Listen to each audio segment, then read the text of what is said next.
विरोधी दल हो या प्रदर्शनकारी, ये कितना भी विरोध करे या शोर मचाए, एक बात तो हम खुलकर बोल सकते हैं कि मोदी सरकार की वजह से 2014 के बाद भारत की मिलिट्री में एडवांसमेंट और उसकी ताकत में इजाफा तो हुआ है।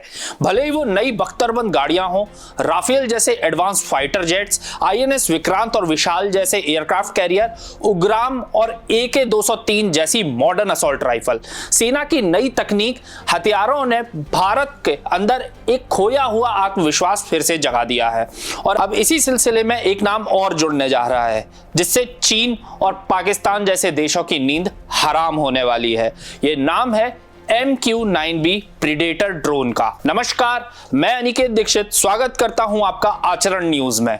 आज हम अपनी इस खास रिपोर्ट में आपको बताएंगे आखिर क्या है ये MQ-9B प्रीडेटर ड्रोन की खासियत और ये कितना एडवांस है। प्रधानमंत्री नरेंद्र मोदी ने क्वाड शिखर सम्मेलन में अमेरिकी राष्ट्रपति जो बाइडेन से मुलाकात की। अमेरिकी राष्ट्रपति जो बाइडेन से मुलाकात के दौरान 31 MQ-9B प्रीडेटर ड्रोन्स की डील की है।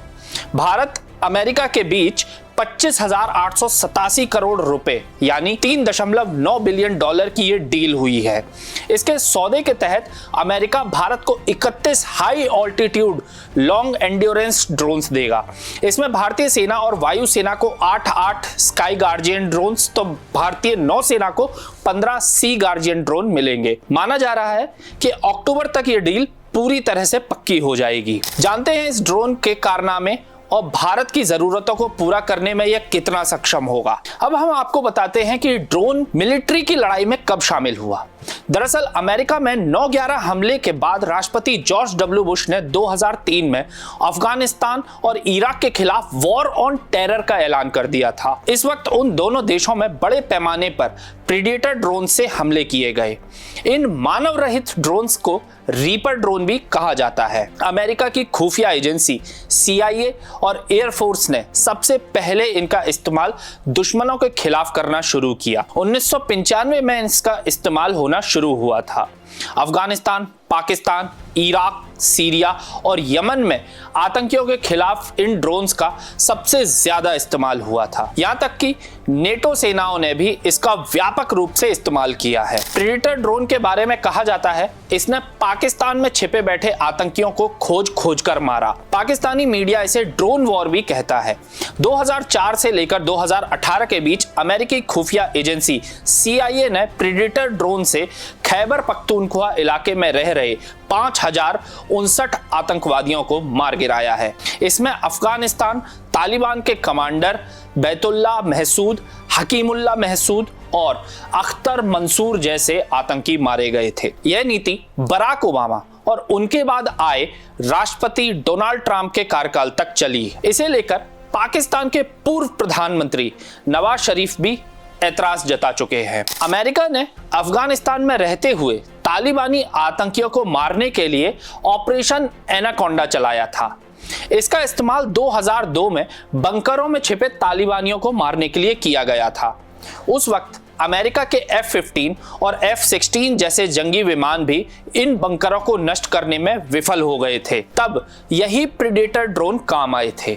अब हम आपको बताते हैं MQ-9B क्या होता है और क्यों है इसकी मांग ज्यादा।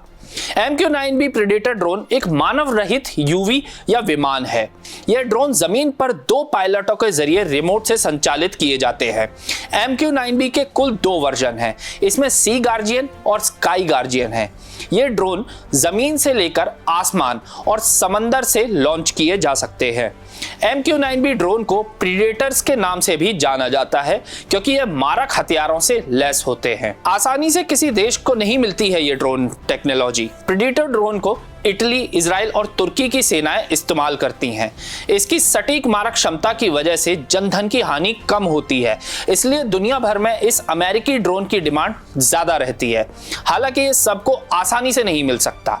इसके लिए अमेरिकी कांग्रेस जब इजाजत देता है तभी इसे किसी देश को दिया जा सकता है। अमेरिकी सेनाओं की रक्षक रहे ये प्रेडिएटर ड्रोन ने इस्लामिक स्टेट के लीडर अबू बकर अल बगदादी और उसके सैन्य कमांडर मोहम्मद आतिफ को मौत के घाट उतार दिया था। ये सभी ड्रोन से किए गए मिसाइल हमलों में मारे गए थे। जनवरी 2020 में ईरान में रसूखदार जनरल कासिम सुलेमानी को इसी अमेरिकी ड्रोन ने उड़ा दिया था। इसके अलावा कई अलकायदा लीडर भी प्रेडेटर ड्रोन के हमलों में मारे गए थे। MQ-9B प्रेडेटर ड्रोन बनाने वाली अमेरिकी कंपनी जनरल एटॉमिक्स के अनुसार यह शिकारी ड्रोन 50,000 फीट की ऊंचाई से सीमाओं की निगरानी कर सकता है। 950 सॉफ्ट हार्स पावर 712 किलोवाट के इंजन से यह ड्रोन तेज गति से चलता है। अमेरिकी फर्म के अनुसार प्रेडेटर ड्रोन या रीपर को मुख्य रूप से जमीन या समुद्र पर मल्टी मिशन इंटेलिजेंस निगरानी और टो लेने के लिए बनाया गया है। यह प्रेडेटर ड्रोन 40 घंटे तक लगातार आसमान में उड़ सकता है। यह एक बार में 442 किलोमीटर की रफ्तार पकड़ सकता है। यह बाज की तरह अपने शिकार पर हमला कर सकता है। आसमान में इसके 66 फीट लंबे पंख इसे बेहद घातक बनाते हैं। MQ-9B प्रेडेटर ड्रोन के 2 वर्जन हैं, एक स्काई गार्जियन और दूसरा समुद्र की देखरेख करने वाला सी गार्जियन। यह अपने साथ 1746 किलोग्राम वजन तक के बम और मिसाइलें ले जा सकता है। इसमें लगी मिसाइलों का निशाना इतना अचूक होता है कि यह जंगल में भी छिपे दुश्मनों को ध्वस्त कर सकता है। जमीन पर यह ज्यादा ऊंचाई वाले टारगेट को नष्ट कर सकता है। समुद्र में बेहद गहराई तक मार कर सकता है। इस प्रेडेटर ड्रोन में इंफ्रारेड कैमरा लगा होता है जो घने जंगल में छिपे दुश्मन को आसानी से खोज निकालता है। हरिकेन तूफान के दौरान यह लापता इंसानों को खोज निकालने में सक्षम है। इसने एक ऐसे ही तूफान के दौरान 10,000 फीट की ऊंचाई पर पड़े एक नागरिक का शव खोज निकाला था। अमेरिका में ऐसे ड्रोन्स अब तक 10 लाख घंटे की उड़ान पूरी कर चुके हैं, जो कि एक रिकॉर्ड है। तो यह थी हमारी आज की एक खास रिपोर्ट। आपको हमारा यह प्रोग्राम कैसा लगा? अपने विचार हमसे कमेंट सेक्शन में जरूर साझा करें और हमारे न्यूज के बाकी वीडियोस को लाइक और शेयर करें और हमारे चैनल आचरण न्यूज को सब्सक्राइब जरूर करें। तब तक के लिए धन्यवाद।